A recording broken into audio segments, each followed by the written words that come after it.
All right, I'm gonna immediately get into it here. I'm gonna throw off the bank. I'm close to the boat launch, and then right over here is a marina, and this is where they release the fish after tournaments. I've always caught bass around this area, and if you watched any of the documentaries about how fish migrate after they're released for tournaments, as long as there's food for them, they will stay in the area. And that's been my experience here at Bartlett Lake, is they've stayed in this area. Bass always seem to be congregated. Sometimes here, mostly on the other side of this point right here, and we'll work it and go there, but I'm just starting off here for the day.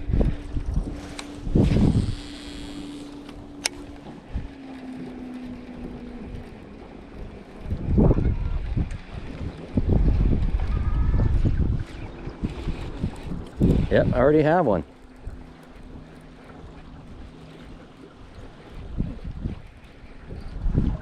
It's digging. I don't know if I should net this guy or flip him. I'll flip him. All right, so about the typical size for Bartlett Lake. Let's get this guy back on the release.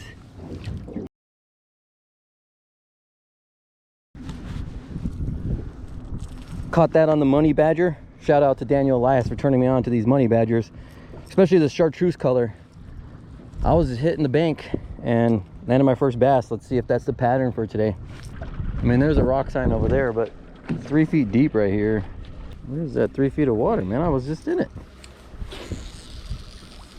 I want this to bounce on the bottom of that 3 feet of water. Oh yeah, it's it right here, right in front of me. This is where it's at. Yep. Dig, dig, dig. Yep, and I caught a fish. I figured they would be right off the edge of this flat. Oh my gosh, this one's digging. This one's digging. Should I net it? It's a decent Bartlett bass. Keep it pinned, keep it pinned.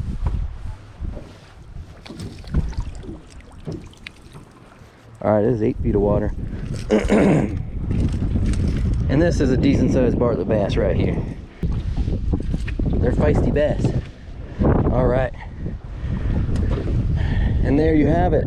Another typical Bartlett sized bass.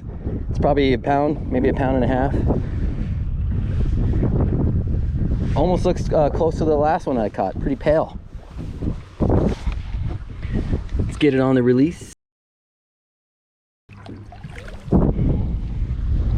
So I'm not seeing much on the graph. That's a fish right there. But what I was doing was I was just targeting this flat area that's out right here.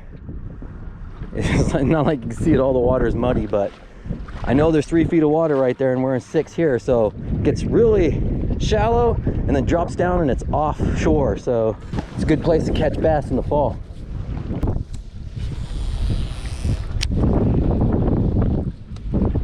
Oh, I'm really banging off the bottom right here. And I have it, I should believe. Yep. I have one. I'm just gonna keep trolling out here though. Oh yeah, that's a good sized Bartlett Lake bass. I'm not squared up on this. I don't think I'm getting the best shot, but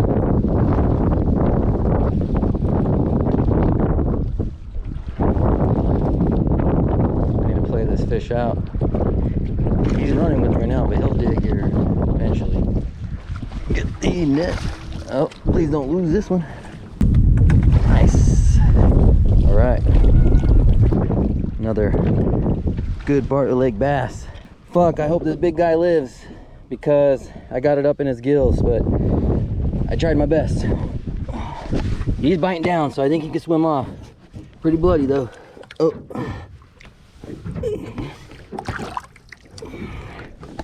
There he goes. Yes, swam off. I haven't hooked a fish that bad in a while. Maybe ever. Quite a bit of blood. But I think he's gonna survive. He swam off. And let me just say again, or for the first time, I never intend to hurt any of the fish. I want to conserve the fish. If you also watch, I'm gonna quote another documentary. Fishermen probably catch about 20% of the fish that are in a lake. So if we do have the unfortunate casualty, it does very little to the fish population. So especially here at Bartlett Lake, this is a numbers lake. So I am coming over a bait ball right here. I wouldn't be surprised if I don't catch a fish here. Actually, I'm surprised I didn't catch one on that cast.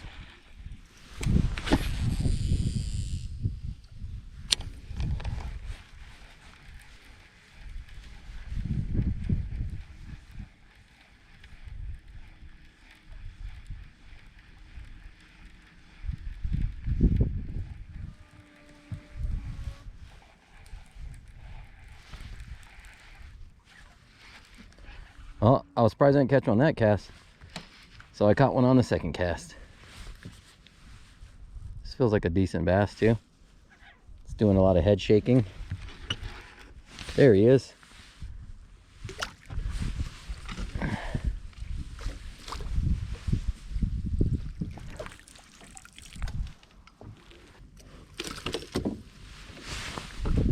I knew he'd kick once I got my hand in his mouth. Another Bartlett Lake bass, and as I've said already several times, the bass are pretty pale, and it's most likely because of the muddy water. It's interesting how they can change colors based on their environment. Let's get this one on the release. Again, with the Berkeley Money Badger, deep diving cranks are slowly becoming one of my favorite baits, and you'll see Daniel Elias, Shane Edgar, and Vital Fishing, they will hammer on big fish with deep diving cranks. And they're perfect for these reservoirs here in Arizona, these deep reservoirs, because they get down to deep depths, and that's usually where the fish are at. All right, so the announcement is I'm shooting a series of videos of the Salt River Chain lakes, starting with Roosevelt, then moving on to Apache, then Canyon Lake, and then Saguaro Lake. It'll be good for me to learn these lakes. I fish them occasionally, but not frequently. I'm gonna give off some history about the lakes and do as best as I can to make as best a video as I can. So it is gonna take me some time. I've been out to Roosevelt and I've caught several fish. I just need to gather more footage, and then I will put out a video on Roosevelt Lake, and then I will continue on with Apache Canyon and Saguaro. So I really am excited for this series. I really hope I do a good job with it. I hope you guys like it. I was supposed to go out to Roosevelt today, ended up coming out here to Bartlett Lake, and Bartlett Lake can be tough to figure out sometimes. I caught 5 fish early on, but after that, I wasn't able to pick any more off. So that was early on, around the 10 o'clock hour. It's about 2 o'clock right now, and yeah, it was a little tough, but I still had fun today. So even though this series will take me some time to film, I am looking forward to doing trout fishing at the urban community ponds. I have been going out to the urban community ponds. I intend to continue to go out to the urban community ponds and get some footage, while I'm in the process of this big project. So just stay tuned. We have trout fishing videos, and then once I have enough footage, I will release a video on Roosevelt Lake. So stay tuned. I appreciate all the support. If you're not subscribed, please subscribe, and please like the video. Thank you.